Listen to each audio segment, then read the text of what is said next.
Gratidão pela presença, poder estar aqui servindo mais uma vez.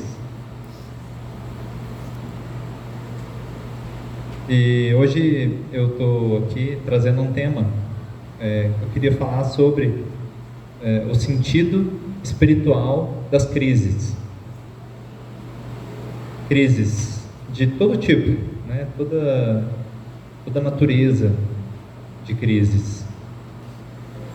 Porque na maioria das vezes a gente tende a procurar um caminho espiritual, a gente é despertado para um caminho como esse devido a crises, devido a situações na vida em que o nosso pensamento, os nossos recursos, eles entram em colapso. E aquilo que funcionou por alguns anos, por algumas décadas, para de funcionar. Então é uma relação, um casamento que para de funcionar, é uma sociedade que entra em colapso, é um trabalho que às vezes você precisa encontrar uma nova maneira de fazer, ou às vezes é a sua saúde também que entra em crise. E se a gente parar para pensar, existe um denominador comum nas crises, por mais que na superfície elas pareçam muito diferentes. Então, por exemplo, tem pessoas que entram em crise da seguinte maneira: elas vão se sobrecarregando, vão fazendo um monte de coisa, exaurindo a sua energia, e vai até que uma hora quase enlouquece e tem um comportamento às vezes explosivo, até que chega num ápice, um momento crítico, e aí essa pessoa diz: não aguento mais, agora chega, talvez já adoecida, talvez já com algum prejuízo. Isso é um tipo de crise bem evidente, bem fácil de ver. Quem olhar de fora assim vai falar: nossa, essa pessoa precisa de ajuda. Mas existe um outro padrão de crise que ele é bem mais sutil, se eu posso dizer assim, porque é uma crise às vezes cinzenta, em que a pessoa está tudo acontecendo normal na vida dela, às vezes não tem um grande desafio, mas por dentro é como se tivesse um tumor na alma, uma sensação de desencaixe, uma sensação de que a vida não faz sentido, ou de que a vida não vale a pena, um fundo melancólico, algo que pode chegar às vezes no finalzinho do domingo, né? Quando o fim de semana já passou, aí toca aquela música do Fantástico, e aí você se dá conta de que vai começar tudo de novo, e aí nessa hora, às vezes a sua alma emite um sinal de tédio, de insatisfação. Só que essa crise tem então esses dois padrões assim, bem polarizados, né? De um lado, uma pessoa que quase enlouquece, explode e se sobrecarrega, e essa outra crise mais silenciosa, que ela vai corroendo por dentro a pessoa, e que, se também não for dada a devida atenção, pode inclusive virar uma doença física mesmo, né? Porque esse núcleozinho, né, de mal-estar, ele tem poder, tem um poder negativo, né, de ir se aglutinando ali, formas de pensamento anti-vida. Mas, mesmo independente de qual seja a forma da crise que uma pessoa sofra, existe um denominador comum. O que é esse denominador comum? O denominador comum é que a crise, ela acontece para desconstruir algo que a pessoa construiu. Ela construiu algo baseado em ideias ilusórias, algo baseado em valores superficiais, algo contaminado pela mentira. E aí a crise vem para dissolver o que é falso, para renovar, como um processo de demolição. Então a crise sempre envolve desapego, perdas, despedidas e mudanças. Se você quer evitar grandes crises na sua vida, você precisa aprender a lidar com mudanças, aprender a aceitar mudanças, aprender que a vida te dá a graça de às vezes você viver anos e décadas com coisas que funcionam de uma certa maneira, e do dia para a noite aquilo não funcionará mais, e não vai adiantar você procurar um culpado, você querer punir o mundo, ou você tentar reconstruir uma coisa que não funciona mais. O novo, ele sempre chega na nossa vida. Quanto maior for a inabilidade de lidar com a mudança, maior a chance dessa pessoa sofrer muito na crise. Então a crise, ela vem de acordo com uma lei espiritual. Ela não é algo caótico, ela não é uma coisa que caiu na sua cabeça. Uma crise, ela é tão científica, ela é tão precisa quanto uma tempestade. Uma tempestade acontece, se você conversar com uma profissional que entende da atmosfera, ele vai te explicar por A mais B. Tem leis que, devido à pressão, umidade, temperatura, uma tempestade se forma. Então ela não se forma porque Deus é mau, nada disso, devido a uma lei da natureza. Da mesma maneira, uma crise, uma tempestade se forma na sua vida porque as condições para que ela acontecesse foram criadas.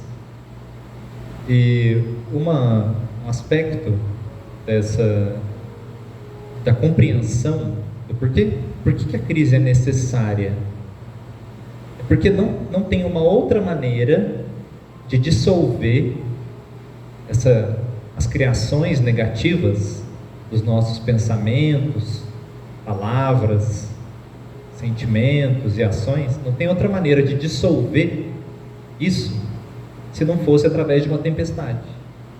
Então pense o seguinte, que você um dia começa a construir assim, tijolo por tijolo, um muro ao seu redor, como se fosse um castelo assim, circular. Aí você põe um tijolinho, põe uma camada, tal. Até que uma hora o castelo está assim, um braço acima da sua altura, aí todo aquele cimento já secou, aí você está lá preso agora no castelo, aí você fala assim, nossa, esse castelo não está legal, esse lugar aqui para mim. Só que aí você já construiu e já secou o cimento. Como é que você sai agora dentro do castelo? Então precisa de uma força, de alguém vir de fora, marretar esse castelo para você sair dele, tá entendendo?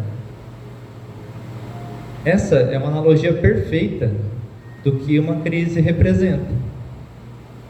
O que é esse castelo que a gente constrói? São formas de se relacionar engessadas, são formas de ver a vida enrijecidas, formas de trabalhar, formas de lidar com o seu corpo que chegam num ponto em que não tem mais flexibilidade. Então vem a vida e entra nesse espaço, e para que esse novo possa chegar, vai ter que ter esse momento em que parece que está tudo sendo destruído. Mas se você tiver um olhar amplo, um olhar espiritual, você vai ver, e quem está de fora vê isso melhor, né, do que quem está no olho da tempestade. Você vai ver que o que está acontecendo ali é uma bênção, uma renovação, é uma bênção disfarçada. Mas para ver isso, você tem que desapegar do seu ponto de vista de que você está perdendo, que está acontecendo uma coisa ruim, que é negativo. Está me entendendo? É isso que atrai as almas para o caminho espiritual. É porque elas não estão conseguindo ver isso. E elas ficam em desespero. E elas ficam, então, não vendo o sentido do que está acontecendo. Se você não vê o sentido maior, que a sua mente não expandiu, que você não conseguiu vislumbrar, é muito fácil se desesperar. E quando a gente não vê esse sentido, você pode também se sentir azarado. Nossa, está todo mundo bem e isso está acontecendo só comigo. O que será que eu fiz de errado? Por que eu mereço isso? E todo um labirinto de pensamentos e sentimentos que não servem para nada. Não servem para solucionar a crise. Ele é fruto da ignorância, esse tipo de pensamento. Não te ajuda a ter uma visão maior do que está acontecendo. O que ajuda, então, a ver o sentido maior de uma crise? O que ajuda é uma mente aberta para o novo. É uma mente que consiga dizer assim: eu não sei o que está acontecendo, mas eu sei que a vida é a minha melhor amiga. Eu sei que a vida trabalha para a minha evolução. Então eu deixo suspenso o meu julgamento. Eu preciso deixar em suspenso. Por quê? Porque a gente não vai saber logo de cara por que uma sociedade precisou acabar, por que um casamento acabou, por que você precisou ter essa doença. Não, você precisa de um tempo suspenso. Esse tempo é um tempo de fé, um tempo de provação. É um tempo em que você vai ficar sem o chão onde você pisava. E aí a vida vai entrar numa zona cinzenta, onde o velho não funciona mais, mas o novo ainda não deu as caras. Está me entendendo? Você vai ficar numa zona cinzenta no meio. É uma zona de transição, é uma zona de crescimento, é uma zona onde você está sendo provocado, onde você está sendo convidado pelo mistério a confiar um pouco mais. Você está sendo provocado a olhar de outras maneiras. Enquanto a desconstrução do que não funciona mais, do velho, vai acontecendo, né? O novo também vai se apresentando. É um processo concomitante. Só que a desconstrução do velho envolve algo que provoca o nosso ego, que é o sentimento de perda. Se tem algo que provoca o nosso ego, são as perdas. É você perder dinheiro, é você perder saúde, é você perder entes queridos, é você perder também idealizações que você tinha, porque você achava que uma pessoa era assim, aí na crise você descobre que ela é de outro jeito, e você perde a imagem que você tinha dela, e aí o ego reage a esses sentimentos de perda. Mas lembra que eu falei que está sendo o muro, ele vai recebendo uma retada e parece que você está perdendo o muro, mas na verdade está vindo uma energia nova. está vindo um novo amadurecimento, está vindo uma nova visão de mundo, uma nova direção na vida, algo que se alinha mais com a sua alma e que antes você não estava conseguindo ver que era isso que a sua alma queria. Mas agora que determinada coisa acabou, eu posso falar: nossa, agora eu vejo esse caminho, eu quero seguir para cá. Agora que eu perdi a minha saúde, eu consigo ver que eu preciso descansar mais, trabalhar menos. Agora que eu perdi minha saúde, eu consigo ver que eu quero realizar alguns sonhos. Ainda dá tempo, né? Que a minha alma tem coisas aqui que ficaram paralisadas. Então essa é uma das leis também da mudança, é que existe em nós energia parada, não necessariamente negativa, entendeu? Tem coisas dentro de você que estão imobilizadas, sonhos, desejos, sentimentos também, mágoas, né? Pode ter. Então tudo isso vira uma massa. Imagina, pensa nisso como uma massa no nosso corpo energético, cheia de inércia, cheia de energia parada. E energia parada é igual água, né? Se a água fica parada, ela vira um pântano, ela vira uma morada de bactérias, fungos que vai cheirar mal daqui a pouco. Então essas partes nossas que ficam imobilizadas, a crise ela vem para acordar essas partes. Estão adormecidas. São coisas que você calou por muitos anos dentro de você, coisas que você negou, talvez, em você.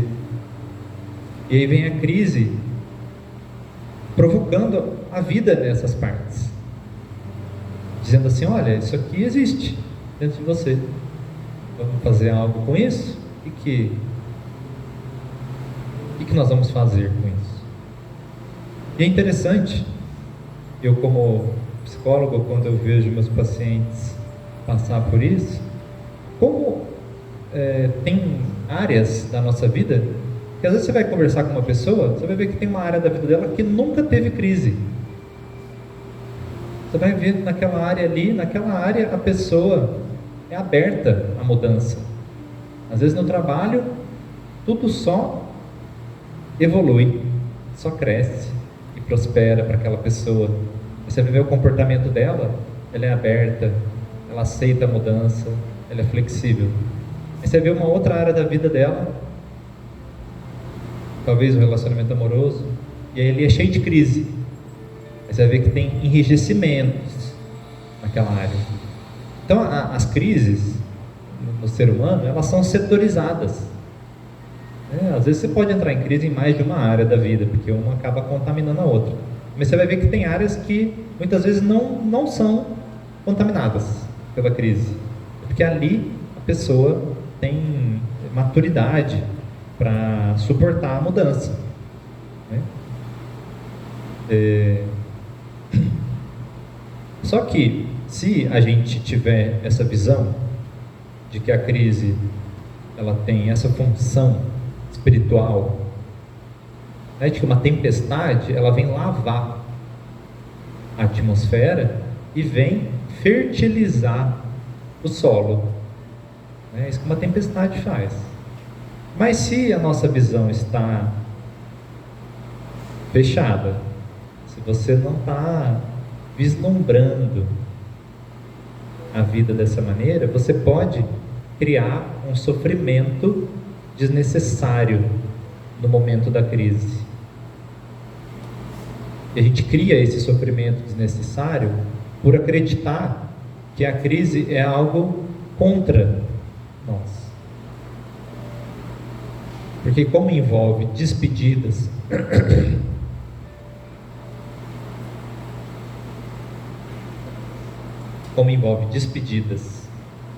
perdas, renovação, nosso ego tem a marca do apego, né?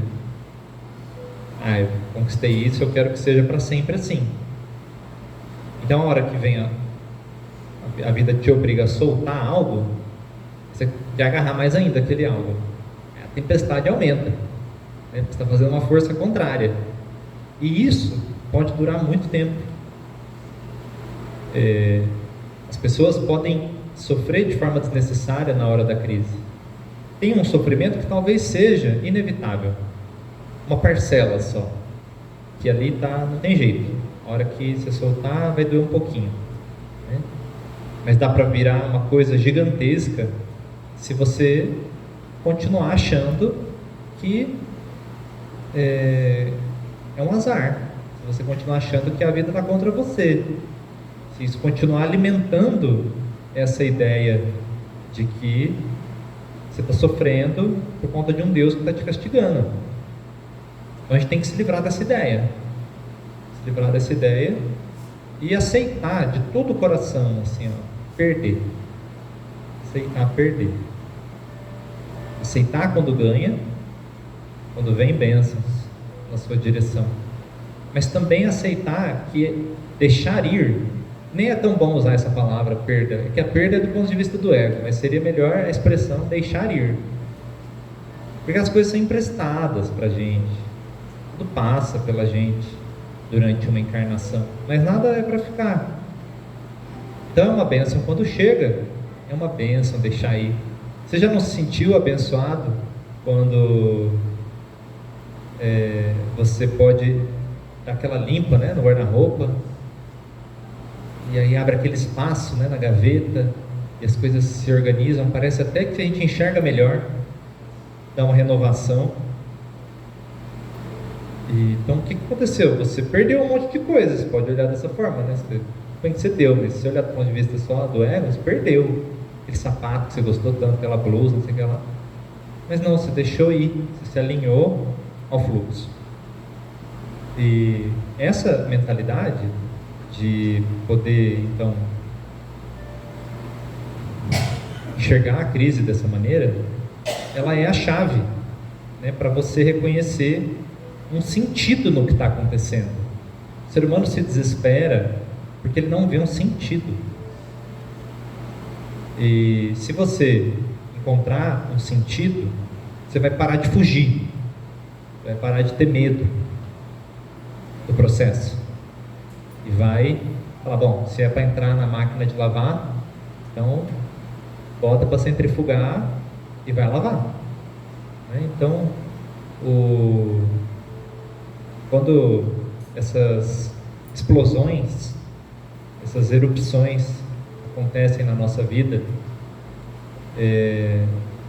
a opção de fugir é um gasto de energia.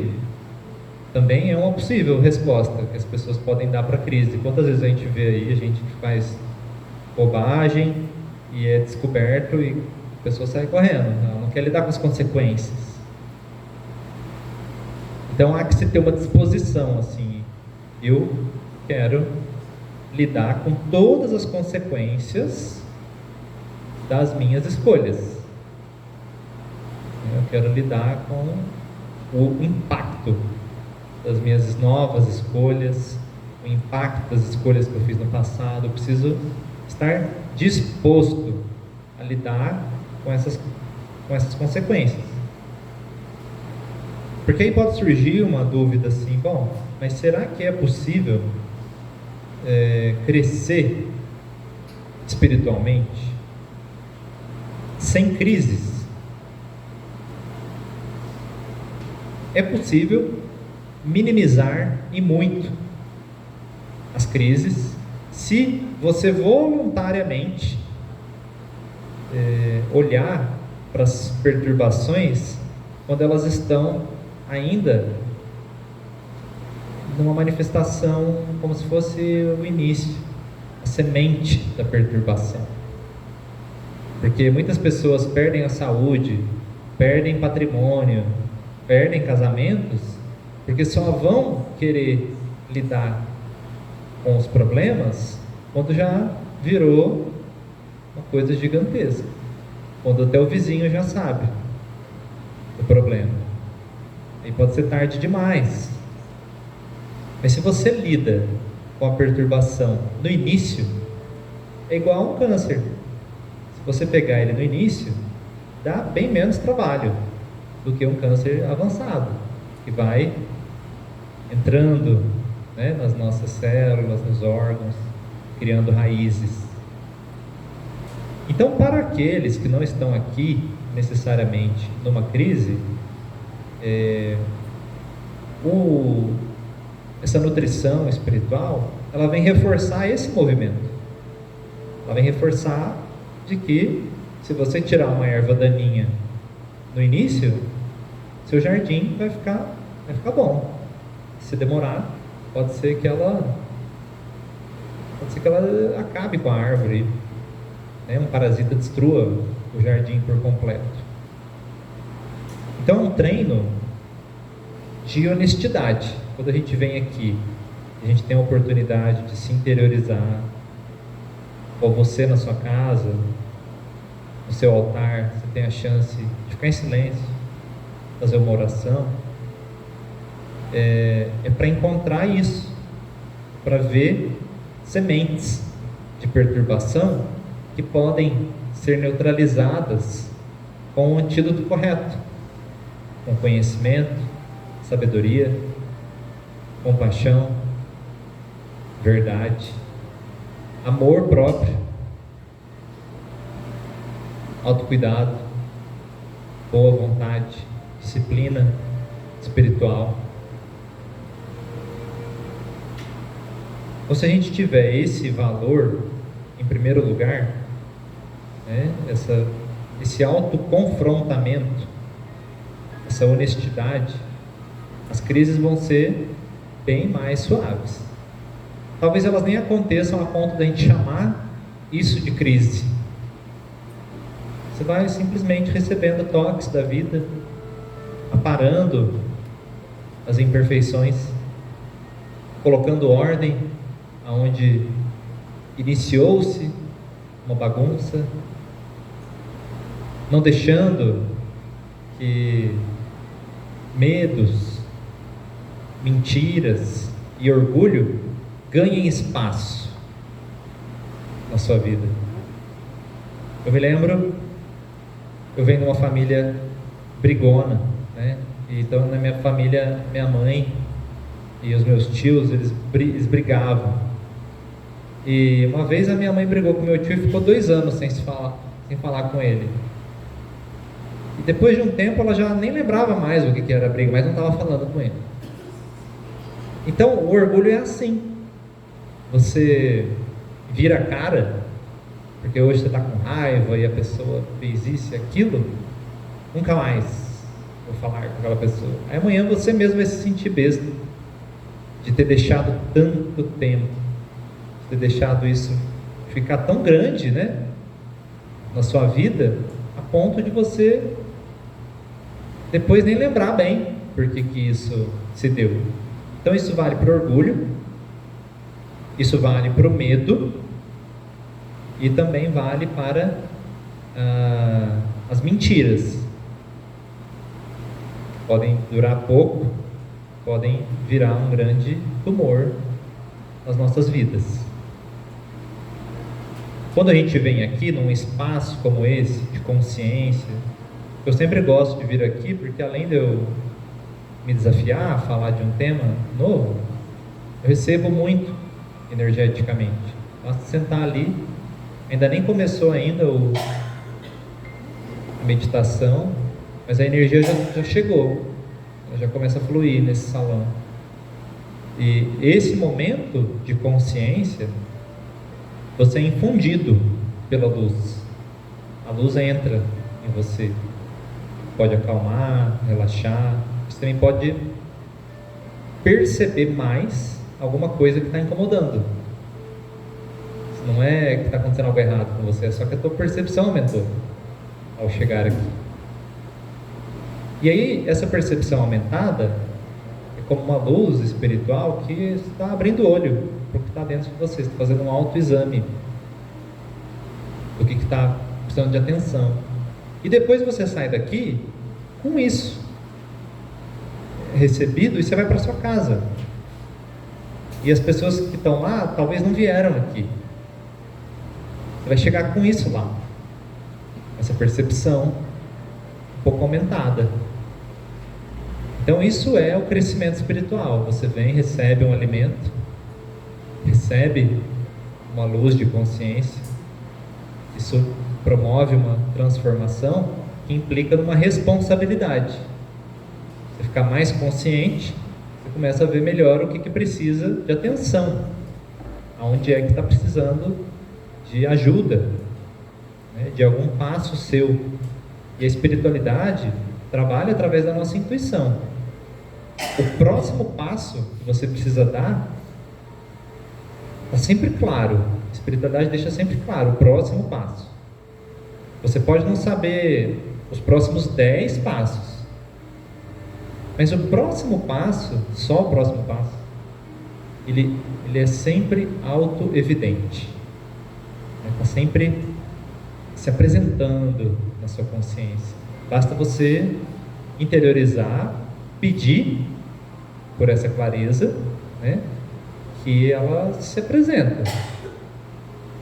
Às vezes você pode não gostar do próximo passo, mas a nossa alma sempre mostra pro eu consciente, da sua mente que está aqui agora. Então assim é que nós podemos alimentar o nosso caminho e trabalhar para não viver mais caindo nos mesmos buracos, vivendo as mesmas crises inúmeras vezes. Isso é possível na medida em que eu planto a intenção de crescer voluntariamente. Quer dizer que eu estou atento aos movimentos da vida, aos sinais que a vida dá, de que um novo vento está batendo aqui, está batendo um vento naquela direção. Hoje está batendo um vento naquela direção. É uma percepção ampliada, é um querer ver. Quero ver o novo, quero ver onde é que está a renovação. Enquanto as coisas estão funcionando, está tudo orgânico, não tem nenhuma crise, ok, a vida está seguindo o curso. De repente, um novo vento começa a soprar. Às vezes esse vento começa a soprar dentro de você, não é nada fora. Uma nova sensação que chegou de desencaixe, de que algo ali pode ser ajustado. Então é isso, já deu meu tempo, né? Esse é um... Tá muito bom, você pode... Mas...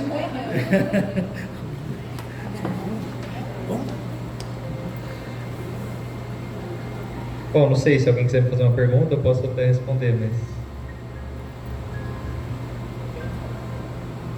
Acho que a essência é essa, né? De que existe a crise para a gente... Resumindo a história.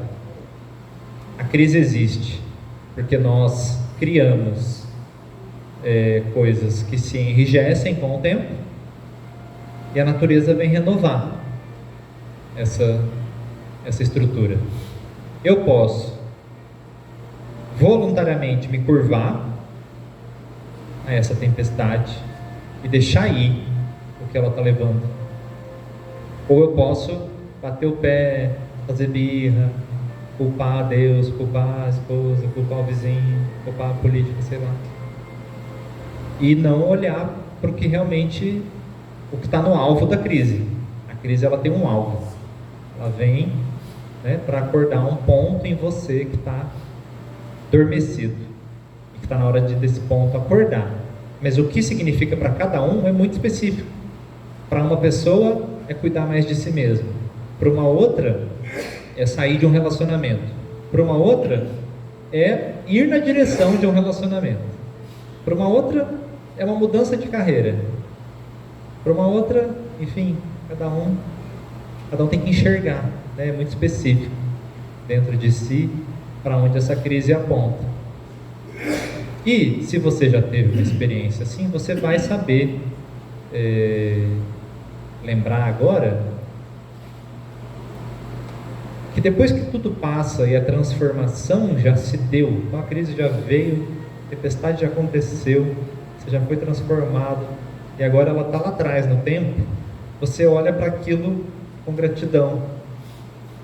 Você olha para aquilo e fala, nossa, aquilo trouxe algo que não teria como chegar de outra maneira para mim. Não teria como enxergar isso se aquela tempestade não tivesse chegado. Então ela fertilizou o seu coração e trouxe, né, um novo florescimento.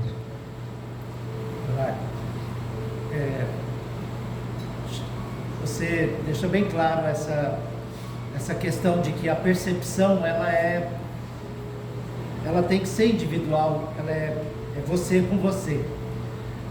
E até perceber e reconhecer também, mas o movimento para sair disso, para lidar com isso, nem sempre é tão fácil e simples sozinhos, né? O que você recomenda? O que você entende como quais são os caminhos ou até quais são as alternativas? E imagino, inclusive, que elas possam se somar. Uma pessoa que de alguma forma esteja exatamente nesse virar de chave. Sim. Realmente, embora cada pessoa tenha que se interiorizar para achar o ponto onde a crise está pedindo por transformação, quando a gente se une a uma outra pessoa que você confia, você pode pedir a visão dessa pessoa para isso que você está passando, uma lei espiritual também atua nessa hora, né? Que é quando duas almas se encontram com a intenção de clareza, uma força espiritual maior atua, porque o campo ele cresce quando duas se juntam com a mesma intenção. Essa é a base do atendimento fraterno também. Então, quando você se abre para ouvir a visão de uma outra pessoa, você sai da sua visão viciada, do seu ensimesmamento, né?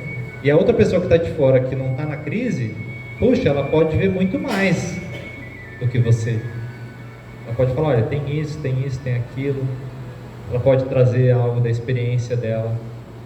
É esse campo que te alinha com a lei da fraternidade e, portanto, ajuda a impulsionar a alma com novos recursos, novas ideias, novas correntes de pensamento que podem surgir. Então, a base da ajuda é isso, né? É uma mente, uma alma que se abre para outra alma, que é o que tem aqui também, né? E mesmo aqui, que a gente está em silêncio, só eu estou falando, mas cada um está aí na sua reflexão, também atua essa força de maneira coletiva, com a intenção de elevação da consciência. Então, por isso é importante se abrir.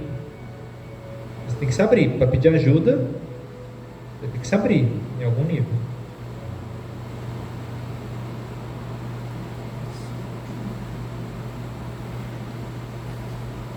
Mas é isso. Então, gratidão.